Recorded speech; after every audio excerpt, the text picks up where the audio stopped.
going to start this video by talking about the things that I liked, because, spoiler alert, I didn't really like this show that much overall. First things first, the songs, even though they're portrayed in a vastly different way than any other Star Kid shows, are still very good. They're written by Talk Fine, a music group consisting of Pierce Sievers and Clark Backstresser, and it's very clear that both of them are very good at writing songs. I may not like the format of this show as much, but I can't deny that it has a very good soundtrack. Speaking of the band, I love how much the band is its own character. The other characters of the show often interact with them, and they even play the Cantina Band during one of the scenes. In terms of the other performers, other than the usual everybody did a good job with what they were given, I want to give a specific shout out to 3 people. The first is Eric Congale. This is not technically Eric's first onstage appearance, though he usually did more behind-the-scenes stuff. He also appeared very briefly in A Very Potter Senior Year, but there were so many people in A Very Potter Senior Year, a lot of them only in one scene, that it's easy to forget that he was in that. The reason he gives a specific shout-out here is because of his portrayal of Sebulba. While Sebulba is a pretty traditional Nemesis character, he spends the entire show like this.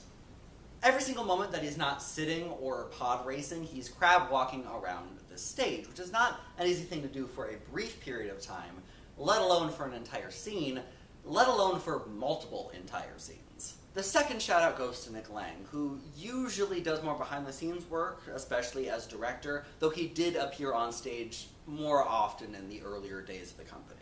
In this case, I want to shout out his performances as the Emperor, called Pappy in this version, and Obi-Wan Kenobi. Both of these characters are vastly different from the versions of them from the original source material. While Pappy is still a threatening individual at times, for the most part, he's just kind of a goofy old man.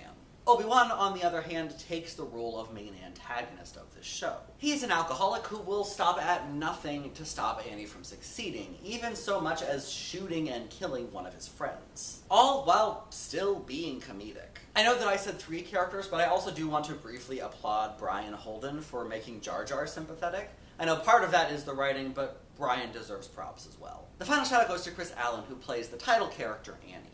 Chris is someone who hasn't done a lot of things with Star Kid. He had a starring role in Little White Lie, the web series that Star Kid did back before they were Star Kid. I didn't cover that because I'm only doing the stage shows. When I'm done with the stage shows, I might go back to that, but I'm not 100% sure because if I'm remembering correctly, the songs don't contribute too much. Chris also played some minor roles in Holy Musical Batman and Very Potter Senior Year, and he did a very good job with all of them. But this was the first stage show where he played the lead character, and he does such a good job with it. This version of Annie is plagued by sadness, constantly trying and failing to make friends and feel important.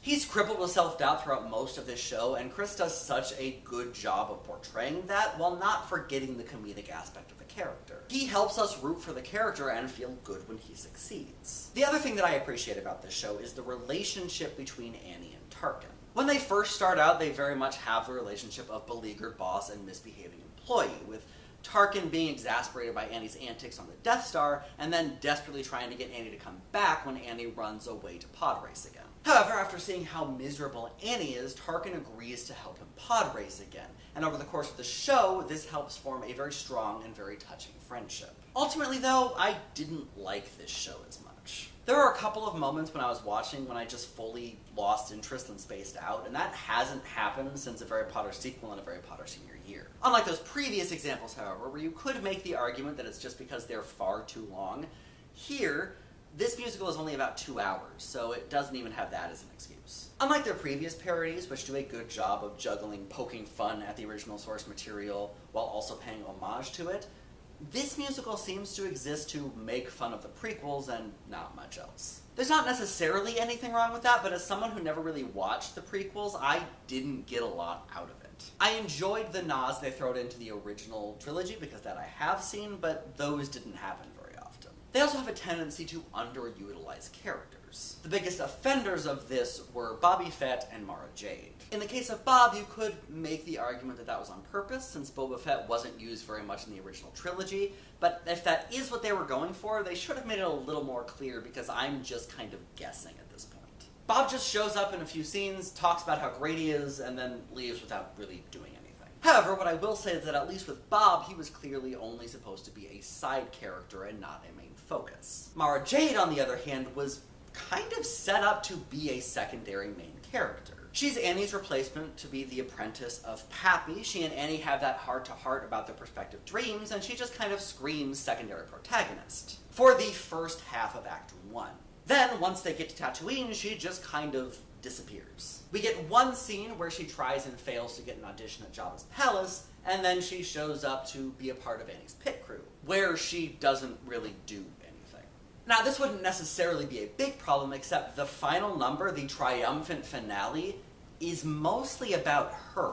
It's also about Annie, yes, like the lyrics of the song are clearly also about Annie, but he's not the main focus of this last scene. What you are watching on stage is basically just Mara. Annie's in the scene, but he's in the background cheering her on. If your final triumphant moment is going to be about someone who's not the main character, the least you can do is have it be a character that we know and have been rooting for the entire time. We don't really know Mara. It would have worked better if Mara had been with Annie the entire time. In the show, Mara said she was going to help Annie, but then Annie said, no, you can go off and fulfill your own dreams. I think this moment would have worked better if Mara had said, no, I don't know if I can succeed, so I'm going to help you succeed. And so we can see Mara struggling with her insecurities while she helps Annie overcome his. And then that switch at the very end, when Annie is successful and is helping Mara overcome her insecurities, would become much more powerful. And it would make sense to have this final triumphant moment be about her. But they don't do that. They just sort of wrote her off and only had her appear sporadically throughout the second act instead of having her be a more prominent character. Finally, I need to talk about the choreography. Now, I am not a choreography, so I am by no means an expert. And I don't think this choreography is bad, but I also don't think it was good enough for what the show is clearly trying to be. Let me explain. As I mentioned at the beginning of my discussion, this show is different from the other Star Kid shows in that the characters themselves don't sing the songs, only the band does. So what that means is that this show essentially becomes a dance show. The thing about past productions is that the choreography didn't always have to be good because that was never the main focus. Often the dancing was good, but if you go back to, say, the first show, Very Parody Musical, it was very clear that they didn't have a main choreographer, and that was fine because that wasn't the main focus. It's why Dylan Saunders can sing two sad ballads in Black Friday where he essentially just stands around and sings out at the audience. We can see the emotion on his face and hear the emotion in his voice. We can focus on the acting of these characters while they sing through these songs. When you get rid of that, it means that the only thing that you can focus on is the choreography. Now, I don't think that one way of doing it is inherently better than the other. It ultimately just kind of boils down to personal preference. And I freely admit that just because of the way my brain works, I have never really been able to get into dance shows. But I do know that if you're going to do a show that focuses primarily on the choreography has to be exceptional. And this choreography just wasn't. Again, I don't think that this choreography is bad. I just don't think that it was on the level that it needed to be, considering it was the main focus. So, yeah, not one of my favorites. Certainly not the worst Star Kid show, but it's not one that I will be revisiting. I would ultimately put it above a Harry Potter sequel, Harry Potter Senior Year, but below a Harry Potter musical. So, that is it for Annie. Tune in technically later this week, once VED starts, we will start talking about Trail to Oregon. See you then. Okay, so that is Annie done. Now I just need to get ready to talk about Trail to Oregon, get that...